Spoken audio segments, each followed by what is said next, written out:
And action. Hello, everybody. This is your old pal, Matt, and I'm hanging out with my friend. Hello, Eugene it's Clark. Eugene. How are you guys? And we're here to talk about us some more, because what's better than talking about us? But That's true, Matt. We do love talking about ourselves. Yeah, and I like when you talk about me, and I like talking about you. But we're doing it too because we want to give you, we just want to get grounded here. And okay, we could just be a couple of guys who are like, I don't know, count paper clips at the paperclip factory, and you're duped into like, oh, Yeah. they're artists, so, but we are, and we want to let you know how we got there. Okay. So Yeah. I'm going to start just talking to Eugene about his experience. We'll do a little bit about him. We'll get him up until we're in college, right? So, Right. yeah. Did you love going to college? I really did. When I think back about my entire, school from start to finish, my favorite years were middle school because I went to an artsy middle school, and then my undergrad years at the College for Creative Studies. So, yeah, it was a blast. It was a time where there weren't a lot of rules and regulations still. Art colleges didn't have the same type of framework that universities or other small colleges had. So there really was a lot of flexibility and freedom to exist there and feel that you had a lot of that's the best word, freedom. Is it different now? You think? Oh yeah, like after not that long after I graduated, for example, just a thing like caps and gowns for graduation, that wasn't part of the deal. So people would, art students would come dressed in pretty unusual and fun and appropriate artistic wear. Not acceptable now. You got to do the cap and the gown and, get the typical graduation formal wear. Did you do something wild with your? Oh yeah, tried to shop the resale shops and find the most outlandish suit that you could absolutely find, and nice. And just enjoy the moment that way. I mean, it's art school, for crying out loud. It's part of the job description. Yeah. So we had asked you before too, of like, who is your most profound influence in college? Yes. And who was that again? Yes. So I would say that my mentor and most profound instructor that really, helped set my path for where I am today. His name was Russell Keeter. That's right. He's from down south in the Carolinas, and he had a Southern accent. And he studied at Ringling School of Art and Design in Florida, as well as the Pennsylvania Academy in Philadelphia. So he brought into my world the whole notion of anatomy and figure drawing and figure painting. Right, so right. I learned those three things, and I took several classes from him in those each semester. And he encouraged you to be a teacher. He did. He was one of those people that sort of empowered me to do the profession, to go in the direction of the profession of teaching when I didn't have any experience and I really questioned whether I was capable of doing it. So he said, I have confidence in you, and that was all I needed to hear. And you helped him, right? I did. I assisted him while I was in school, cancer, but right? He couldn't talk, and you right. He got throat cancer, didn't have saliva to be able to talk. So I became his voice for a year out of undergrad, and it was a great way for me to get my feet wet and understand that, hey, this teaching thing that I'm doing right now, I'd like to keep it going. Yeah. And it's my cat Molly. Would you have become a teacher? And let's just get this out there right up front. You are a renowned teacher. There are people who point to you as being the person that, in the same way that you point to Russell, they see you as being that person. So if he hadn't done that with you and for you, do you think maybe you might not have gone into teaching at all? I think that's probably a good notion because, I think we need somebody to really help sort of push us a little bit, especially when we're young and we don't have a lot of experience, and and we're insecure. You know, you're really questioning your abilities. But what I've learned as a teacher is I'm a much better teacher today than I was uh, those first few years, for sure. So you've got to go through that growing process. Luckily, people were really good sports about it. Okay, you've graduated. You wore your cool, uh, what were those? What did you say? Where did you buy it? Oh, just local resale shop. Resale shop, uh, gown and cap that you made. We have a place. We had a place very close to our school. It was called Showtime Clothing, so that was a good one to go to. Oh yeah, yeah, I have, everybody has these experiences in art school. You got to know where the resale shop is. You do, you do. So you graduated, you're out of Yeah. school, you've been teaching for a little while. Yep. We got 5 minutes to bring us from there to To here. here. Gotcha. Well, to tell you the truth, Matt, I wanted to go to grad school, but I really didn't have a lot of money at the time, and I kind of wanted to just experience life a little bit. So I did some teaching with Russell Keeter, as well as at a couple little art centers locally, and then a big monumental moment came where my teacher, Russell Keeter, who had throat cancer at the time, he died. And it was only a couple years out of undergrad, and it was a big shock to the system. Mm. And I think his death at the early age of my young 20s for me made such an impact, and he made such an impact on me as far as what he left me as a legacy of teaching with figure and anatomy. I felt like I had this unspoken quest to carry on the traditions that he passed down to me. I know it might sound funny and sound weird. I didn't have any voices talking to me in my head. I just felt it. And so from then to now, it's over 30 years of me passing on all the teachings that I've learned from Russell Keeter.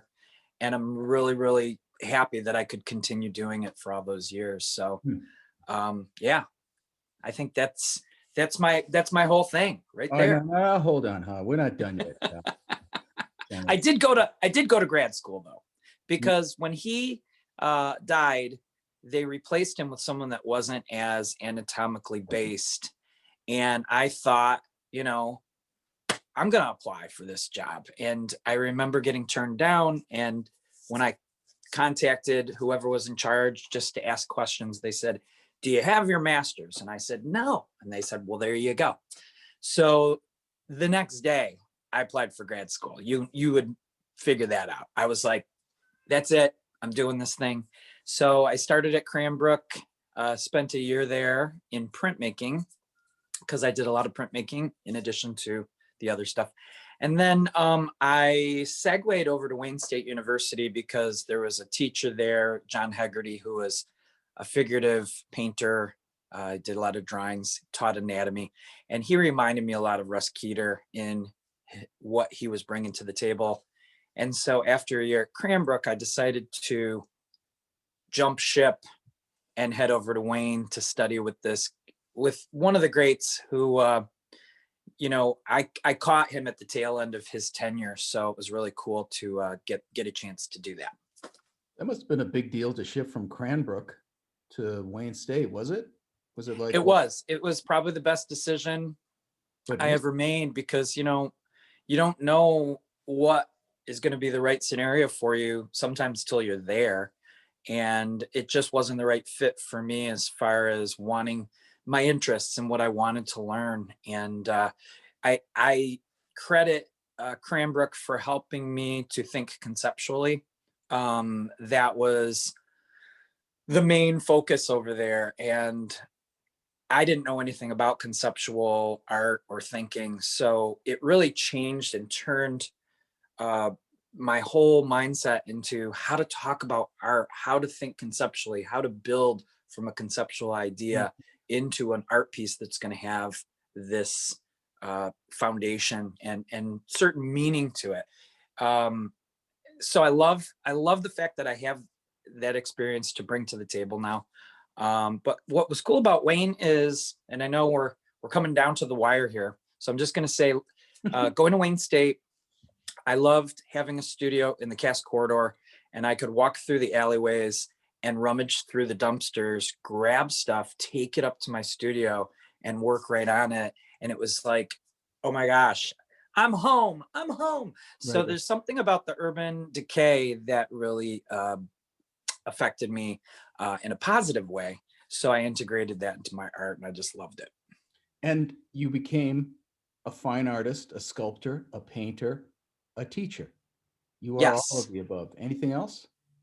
Uh, that's it. I think you've covered it all. I wanted to sort of turn the tables as we do in our video here and talk to each other about these wonderful parts of our sorted past, or not so sorted. Yeah. Um, Thank God they so, didn't Mr. have Matt Faulkner, rid the of it. last time you and I were on this video webcast, whatever we want to call it, we were talking to you about your experience at the Rhode Island School of Design, known as RISD. That's And, you were giving us some pretty good information about the fact that that school was pretty challenging. So I right. wanted to find out a little bit more about how challenging it was and who was your person like Russell Keeter was for me. Okay, yes, RISD. That was what we called it. And they still call it that. Still do. Yep. Lower middle class. I would say that's what I was. I don't know exactly what I was. Kid heading to this place that it was considered, like the Hogwarts of art schools when I in New England at least. Um, you know, and you had to be real good to get there. I got there and was overwhelmed. It was like boot camp, and Yeah. they assaulted us with concepts and craft, I'm sorry, you don't know how to oil paint? We'll figure it out, and sometimes they'd show you and sometimes they didn't. And so one of the things I want to acknowledge is in my freshman year, one of the guys who really left, first, my drawing teacher, David Frazier, he was really important to me. But then also um, the what they called freshman foundation, they had drawing, 2 dimensions and 3 dimensions, design. So those were the 3 basic courses you had, and you had to do each one of those for a day and a half. So you had a morning and an afternoon, and then a morning of 3 hours apiece every day during the week. So that would break up. So you'd have, out of the 5 days during the work week, you were busy in class 4.5 days. And then you were supposed to be working on, and like I was an art teacher. I know what it's like I keep assuming that I'm the only one, just a little secret to all you art students. The course you're taking from me is the only important course in all of your college. And so you should work on my stuff first, and I may give you more stuff than you can actually do just for me in a week, I much know. less, right? People So that's people what they don't did. recognize if they haven't had an art school experience that is the case. It's And literally, like, one class could give you enough work, if you have the right teacher, enough work of the equivalent of like 10 classes. Yeah, because they don't care. At a good school, I think that is part of it, and they do care. People will address it, but I think it's meant kind of like, anytime I've seen them, I don't want to compare it to the boot camp or anything, but it's overwhelming. It's meant to be overwhelming, because when I hear you, like, you're going to go down the alleyway and see things that inspire you, that means that out of necessity or just naturally, to me, your creative eye popped open, and Yeah. it's going to stay open. It can calcify and close again, but for most people, once you've been put through the ringer that way, it stays open. You can't walk around and not go, wow, that is really a cool looking coat hanger, and it looks like a face to me. And I think in large part it's because it was overwhelming. So the drawing teacher was really powerful. He was really aggressive, and he used to like come up and correct our drawings, and he would correct them so hard that he'd go with his pencil, he'd go through like a couple of sheets of paper, in the pad, and be like, I just bought this pad. But he was exciting. He was about anatomy. He was also about both the thinking and the craft. Now, the other guy was David Brisson. He was my 2-dimensional teacher. he was a genius. Let's just put it that way straight up, because he would teach two-dimensional class at RISD, and then I'm pretty sure he would go up the hill to Brown University, where all the smarty pants went to school, and he would teach about the fifth dimension. Not this 1960s rock group, but the mathematical reality of the fifth dimension. Wow. And he tried to bring that stuff back to us, and he was tremendously supportive and really like a Yoda Zen kind of guy. I'll say it briefly. One day he walked us all up to the window, and we couldn't figure out the difference between plasticity and linear qualities in creating things. Plasticity is, you know what I'm talking about, color against color. That's plasticity. Linear is that you're going to delineate between one shape and the next with a line. And we were like, I don't know, I'm 19, and I'm still hungover from 2 weeks ago. So he walked us all up to the window, Eugene, and he said, I want everybody to look out the window down into those bushes. And it was autumn and the leaves were starting to change. And he said, in those bushes, you'll see in the leaves the word plasticity written in the leaves. Don't walk away from this window until you see that word written in the leaves. I was there for a couple of hours. Oh, wow. I love that kind of thing. That's so cool. Other people left early, they're like, this is bullshit. I don't know what he's trying to get at. But I was stuck there for a while. I remember standing there and I'm like, what? I'm not leaving here. There's something. So he was important. And then there was one more person, and and I've been reminded of this by students, actually, that students, yes. I got to return. Okay, we're good. Is my fellow students. Yes. They had a profound effect on me, and I am tremendously grateful to them. As I used to think, well, it's just the school and it's the teachers. No, but the more I thought about it, and I actually had a student say to me, no, it's the students that make the school. Yeah. And they were the best. Wow. They wanted the best, So It was the school, it was the teachers, and it was my fellow students. They rocked me with the way they wanted to be as good as they could be, and they were challenging and supporting. And so those are my elements that I remember. Oh my gosh, that is so great. And the plasticity is going to stick with me for sure. I might even have to look out the window after our webcast here myself just to see that in the leaves. So I want to thank you, Mr. Faulkner, for asking me poignant questions about the college years up till present. And likewise back at you, how about in 1 minute's time, you graduated, and to get to where you are today, what do you got for us? Reader's Digest version. Yeah, Reader's Digest version. Nobody knows what Reader's Digest is now, because nobody ain't gonna read that. It's Twitter. Twitter version, 270 characters. I moved to New York. I started working in advertising. I think I was on the verge of being fired because I'm not really an advertising guy, and they were driving me nuts with all of their, like, that's not straight. And I was like, who cares? It's creative. But luckily, I presented myself to the guy who owned the company, I think, and I said, look, I can draw. Can you hire? They didn't have a storyboard artist, a person who would actually draw out the ideas for the art directors for commercials. Can I be that? And he's like, yeah, okay. And they gave me an office or a cubby. Whoa. And more money, I think. I was like, well, this is the way things should always work. While I was there, I was introduced to an editor at a publisher, Scholastic.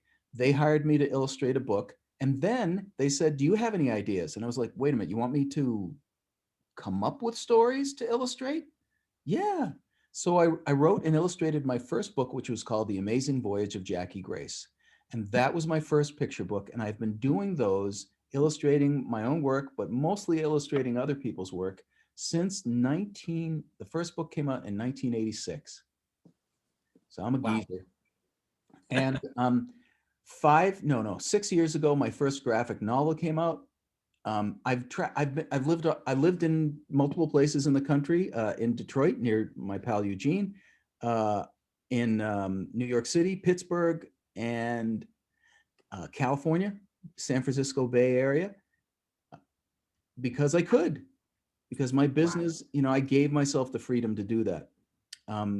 And moved back to Detroit because my beautiful wife, Chris, was here. And I said, I want to be with you rather than in San Francisco Bay. And she said, yes, come here. And we got married, and I'm here. That's it. It was more than a minute, Wow. but I did it. That was amazing. I feel like I could watch sort of the movie trailer of your life while you were talking. Did you see my face change from a 24-year-old to a chubby old white guy? Well, you look very spry. Thank You're you. very spry, very young looking already. So yes, I see it right now in your face. Aw. Thank you, Gene. Right back at you.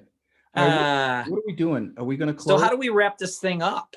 Okay, so what's going to follow? Can we just talk about that for like a minute or two? Yes. What I see following is that we're going to keep on doing this once a week. We're going to talk about topics that are important to us as journeymen, as we're out there with the lance that's free, hence freelance, and we are artists. That's what we do. We said we were going to do it, and by the grace of the benevolent universe, we keep doing it, right? That's right. And So let's just say that from now on, these podcasts and webcasts are going to get really interesting. Right. It's not going to be about me so much. A little bit. Mostly about Eugene. But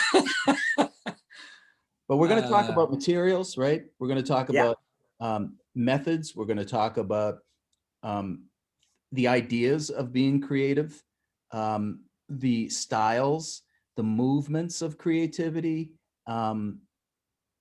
And we want you guys to comment. Let us know what you would like us to talk about.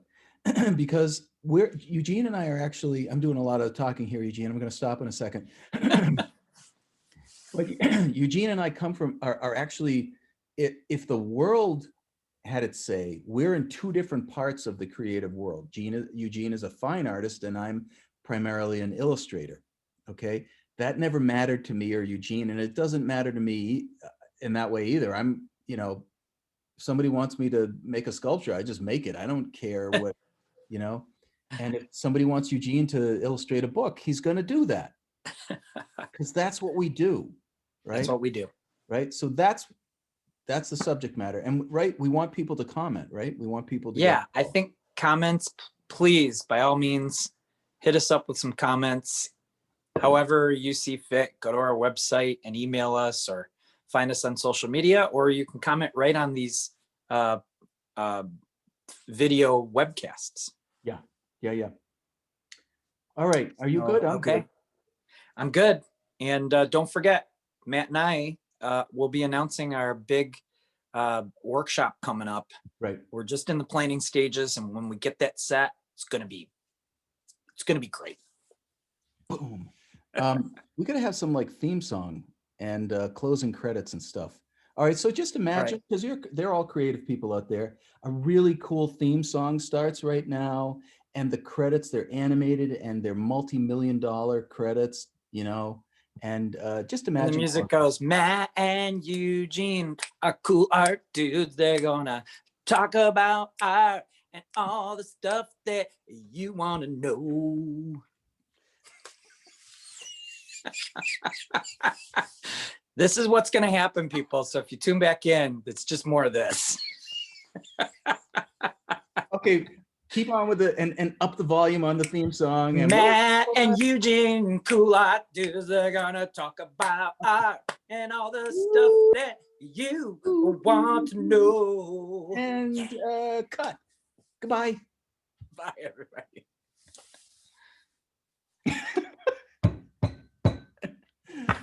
That was great. Thanks. I think it's still recording, though. It's still recording. Okay, well, that's okay. That's okay. That makes it funnier. Okay, hold on.